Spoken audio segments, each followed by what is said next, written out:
15 अक्टूबर 1931 को एक छोटे से द्वीप पर एक नाव मालिक के घर में एक बच्चा पैदा हुआ। उस बच्चे के पिता के पास इतने पैसे नहीं थे कि वो अपने बच्चों को अच्छी शिक्षा दे सकें। लेकिन 49 साल बाद उसी बच्चे ने भारत को अंतरिक्ष में पहुंचाया और देश को दुनिया की छठी अंतरिक्ष शक्ति बना दिया। आज जब भी भारत का कोई सैटेलाइट अंतरिक्ष में जाता है, जब भी हमारे मिसाइल सिस्टम देश की रक्षा करते हैं, हर बार एक आदमी की विरासत उसमें जीवित रहती है। वो आदमी जिसे भारत मिसाइल मैन कहता है, जिसे लाखों युवा पीपल्स प्रेसिडेंट कहते हैं। लेकिन डॉक्टर APJ अब्दुल कलाम की असली कहानी सिर्फ रॉकेट और मिसाइल की नहीं है। ये कहानी है एक ऐसे इंसान की जो अखबार बेचकर अपनी पढ़ाई का खर्च निकालता था, लेकिन कभी अपने सपनों से समझौता नहीं किया। ये कहानी है असफलता को सफलता में बदलने की, गरीबी को ताकत बनाने की और एक साधारण जीवन से असाधारण विरासत बनाने की। अगले 10 मिनट में आप जानेंगे कि कैसे एक मस्जिद के इमाम का बेटा भारत का राष्ट्रपति बना। आप समझेंगे वो सिद्धांत जिन्होंने एक साधारण लड़के को महान वैज्ञानिक बनाया। और सबसे जरूरी, आप सीखेंगे कि कैसे आप भी अपनी परिस्थितियों से ऊपर उठकर इतिहास रच सकते हैं। क्योंकि डॉक्टर कलाम की कहानी ये साबित करती है, असाधारणता किसी के पास जन्म से नहीं आती, वो मेहनत, समर्पण और सपनों की ताकत से बनती है। चलिए शुरू करते हैं वहां से जहां से सब कुछ शुरू हुआ। रामेश्वरम, तमिलनाडु का एक छोटा सा द्वीप शहर, जहां मंदिर की घंटियां और समुद्र की लहरों की आवाज एक साथ गूंजती थीं। यहीं 15 अक्टूबर 1931 को मस्जिद स्ट्रीट पर एक छोटे से घर में अवुल पकीर जैनुलाब्दीन अब्दुल कलाम का जन्म हुआ। उनके पिता जैनुलाब्दीन एक नाव के मालिक थे और स्थानीय मस्जिद के इमाम। उनकी नाव हिंदू तीर्थयात्रियों को रामेश्वरम से धनुषकोडी तक ले जाती थी। उनकी माता आशियम्मा एक साधारण गृहिणी थीं, लेकिन उनका प्यार और मूल्य असाधारण थे। परिवार गरीब था, लेकिन उनके घर में प्यार की कोई कमी नहीं थी। कलाम 5 भाई बहनों में सबसे छोटे थे। पैसे कम थे, लेकिन शिक्षा और मूल्यों की कोई कमी नहीं थी। जब कलाम स्कूल में थे, तब उन्हें अपने परिवार का आर्थिक बोझ समझ आ गया था। एक छोटा बच्चा जो पढ़ाई करना चाहता था, लेकिन जिसके पास किताबें खरीदने के पैसे नहीं थे, तो उन्होंने क्या किया? स्कूल जाने से पहले वो अखबार बेचने लगे। सुबह जल्दी उठना, अखबार बांटना, फिर स्कूल जाना और शाम को अपने पिता की नाव के धंधे में मदद करना। लेकिन यहीं पर कलाम के चरित्र की नींव पड़ी। जहां दूसरे बच्चे गरीबी से हार मान लेते, वहां कलाम ने इसे अपनी ताकत बनाया। जहां दूसरे शिकायत करते, वहां कलाम ने मेहनत करना सीखा। रामेश्वरम एक धर्मनिरपेक्ष शहर था, जहां हिंदू और मुस्लिम भाइयों की तरह रहते थे। यहाँ आध्यात्मिकता और दर्शन को महत्व दिया जाता था। इसी माहौल में छोटे कलाम ने सीखा कि धर्म और जाति से ऊपर इंसानियत होती है। समुद्र के किनारे बैठकर वो अक्सर पक्षियों को उड़ते देखते थे।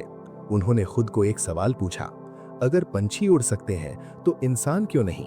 ये सवाल, ये जिज्ञासा, यही बन गई उनकी जिंदगी का मिशन। ये वो क्षण था जब एक गरीब लड़के के मन में अंतरिक्ष तक पहुंचने का सपना जन्मा। कलाम को गणित से प्यार था। स्कूल में वो एक मेहनती छात्र थे जो सीखने के लिए भूखे रहते थे। उनके शिक्षकों ने देखा कि ये बच्चा अलग है, मेहनती, जिज्ञासु और कभी हार न मानने वाला। गरीबी के बावजूद उन्होंने अपनी पढ़ाई जारी रखी। हर दिन, हर चुनौती उन्हें और मजबूत बनाती गई। उन्होंने सीखा कि परिस्थितियां आपको परिभाषित नहीं करती, आपके सपने और आपकी मेहनत आपको परिभाषित करती है। स्कूल की पढ़ाई पूरी करने के बाद कलाम के सामने एक बड़ा सवाल था, आगे क्या? परिवार के पास इतने पैसे नहीं थे कि वो उन्हें कॉलेज भेज सकें, लेकिन कलाम के मन में एक सपना था, वैमानिकी इंजीनियरिंग पढ़ने का। कलाम ने हार नहीं मानी। उन्होंने छात्रवृत्ति के लिए आवेदन किया, कड़ी मेहनत की और अंततः मद्रास इंस्टीट्यूट ऑफ टेक्नोलॉजी में एडमिशन मिल गया। वहां उन्होंने एरोस्पेस इंजीनियरिंग का अध्ययन किया। रात रात भर पढ़ाई, कठिन प्रोजेक्ट्स और सीमित संसाधन, लेकिन कलाम का जुनून कभी कम नहीं हुआ। कॉलेज के दिनों में उन्होंने जो सबसे बड़ा पाठ सीखा, वो था विनम्रता और सम्मान। एक घटना ने उनकी जिंदगी बदल दी, जब उनके एक प्रोफेसर ने उन्हें अपने घर खाने पर बुलाया और जाति भेद को तोड़ते हुए उनके साथ बैठकर खाना खाया। इस घटना से कलाम को सीखा कि समानता और टीम वर्क ही सफलता की नींव है। यही सिद्धांत बाद में उनके वैज्ञानिक करियर में काम आया। 1960 में कलाम ने अपना करियर DRDO यानी defence research and development organisation में शुरू किया। उन्होंने एक छोटे हॉवरक्राफ्ट को डिजाइन करने से शुरुआत की।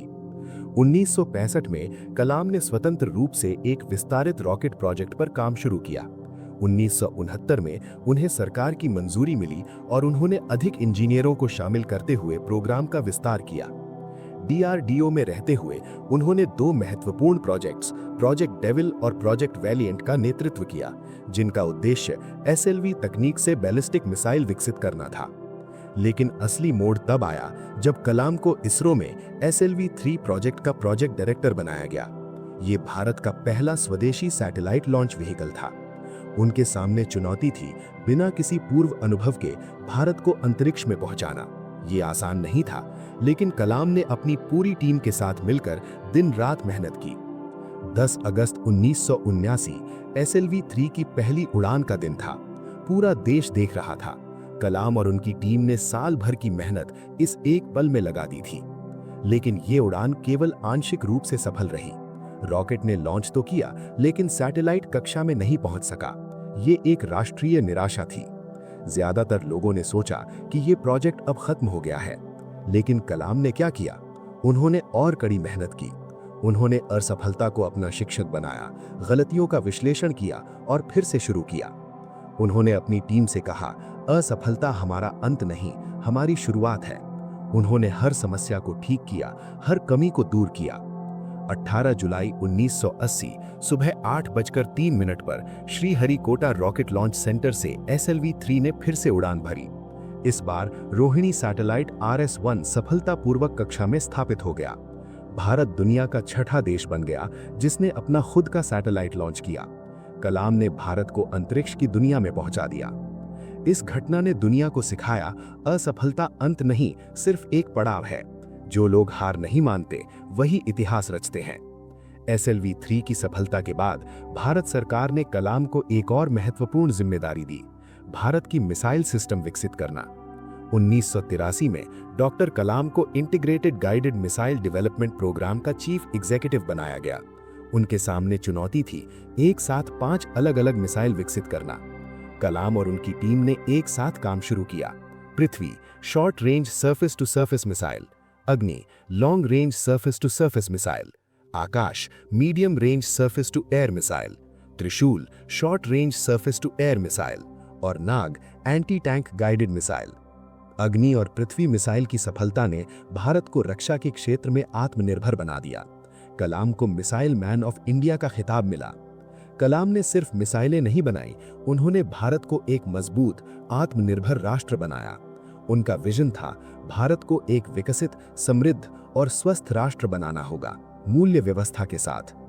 2002 में भारतीय जनता पार्टी और इंडियन नेशनल कांग्रेस दोनों के समर्थन से कलाम भारत के 11वें राष्ट्रपति चुने गए।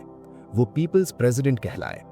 राष्ट्रपति के रूप में उन्होंने हमेशा युवाओं के साथ समय बिताया। उन्होंने कहा, सवाल पूछना एक शिक्षार्थी की सबसे महत्वपूर्ण विशेषता है। उन्होंने देश के हर कोने में जाकर युवाओं को प्रेरित किया। उन्होंने स्कूलों और कॉलेजों में व्याख्यान दिए। वो बच्चों को सपने देखने और उन्हें पूरा करने की प्रेरणा देते थे।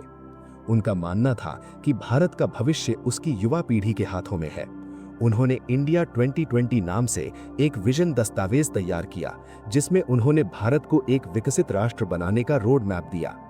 27 जुलाई 2015 डॉक्टर कलाम IIM शिलोंग में युवा छात्रों को लेक्चर दे रहे थे। वो वही कर रहे थे जो उन्हें सबसे ज्यादा पसंद था, ज्ञान बांटना। लेक्चर के दौरान उन्हें हार्ट अटैक आया और वो गिर गए। जो काम उन्हें सबसे ज्यादा प्यारा था, युवाओं को पढ़ाना, उसी में उनकी अंतिम सांस हुई। लेकिन डॉक्टर कलाम का मिशन अधूरा नहीं रहा।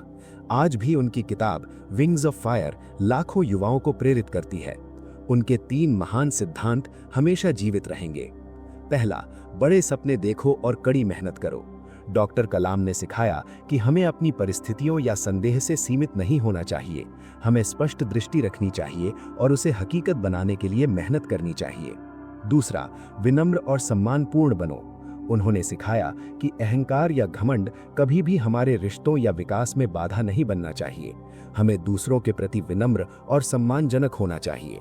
तीसरा, सकारात्मक और आशावादी बनो। डॉक्टर कलाम हमेशा चीजों का उज्जवल पक्ष देखते थे। उन्होंने कई असफलताओं का सामना किया, लेकिन कभी उम्मीद नहीं छोड़ी। डॉक्टर एपीजे अब्दुल कलाम की कहानी ये साबित करती है, असाधारणता किसी विशेष परिवार, जाति या धर्म से नहीं आती। वो आती है सपनों की ताकत से, मेहनत की दृढ़ता से और कभी हार न मानने के जज्बे से। वो एक नाव मालिक के बेटे से भारत के राष्ट्रपति बने। वो अखबार बेचने वाले लड़के से मिसाइल मैन बने। उन्होंने साबित किया कि गरीबी, धर्म या जाति कोई बाधा नहीं, सिर्फ आपके सपने और आपकी मेहनत मायने रखती है। डॉक्टर कलाम ने कहा था, चलिए हम अपने आज का बलिदान करें ताकि हमारे बच्चों का कल बेहतर हो सके। आज आपने सिर्फ एक जीवनी नहीं सुनी, आपने सीखा कि कैसे एक साधारण इंसान असाधारण बन सकता है। अब सवाल ये है कि आप अपने सपनों के लिए क्या करने वाले हैं? डॉक्टर कलाम